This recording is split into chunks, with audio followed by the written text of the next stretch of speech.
పేదలకు సన్నబియ్యం పంపిణీ చేసేందుకు ప్రభుత్వం సన్నాహాలు చేస్తుంది. ఉగాది రోజున ముఖ్యమంత్రి రేవంత్ రెడ్డి ఈ పథకానికి శ్రీకారం చుట్టనున్నారు. ఏప్రిల్ 1 నుంచి ఆహార భద్రత కార్డు ఉన్నవారికి రేషన్ దుకాణాల ద్వారా పంపిణీ చేయనున్నారు. మండల స్థాయి గోదాం నుంచి ప్రత్యేక వాహనాల్లో దుకాణాల్లోకి చేరవేసే ప్రక్రియ ప్రారంభమైంది. నిజామాబాద్ అర్బన్లో ప్రతి నెల రేషన్ పంపిణీ ఆలస్యమవుతుంది. అన్ని చోట్ల నెల ప్రారంభం నుంచి సరుకులు ఇస్తుండగా నగరంలో మాత్రం 2వ వారం ప్రారంభిస్తున్నారు. ఈసారి కూడా ఆలస్యం చేస్తారా, అనుకున్న సమయానికి పంపిణీ చేస్తారా అనేది చూడాలి.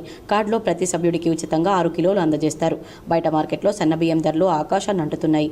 మధ్యతరగతి సామాన్యులు కొనలేని పరిస్థితి. ఇదివరకు రేషన్ దుకాణాల్లో ఇచ్చే దొడ్డు బియ్యం అమ్మేసి ఆ డబ్బులతో కొనుగోలు చేసేవారు. దీంతో రేషన్ బియ్యం పక్కదారి పట్టేది. తాము అధికారంలోకి వస్తే సన్నబియ్యం ఇస్తామని కాంగ్రెస్ పార్టీ ఎన్నికల హామీ ఇచ్చింది. కొలువు తీరిన ఏడాది తర్వాత పథకం అమలుకు శ్రీకారం చుట్టింది. ఈ ప్రక్రియతో అక్రమాలకు చెక్ పడుతుందని ప్రభుత్వం భావిస్తోంది. ఇప్పటికే 500 దుకాణాలకు సరుకు చేరవేశామని, పంపిణీకి పక్కాగా ఏర్పాట్లు చేసినట్లు ఇన్ఛార్జ్ డిఎస్ఓ శ్రీకాంత్ రెడ్డి తెలిపారు.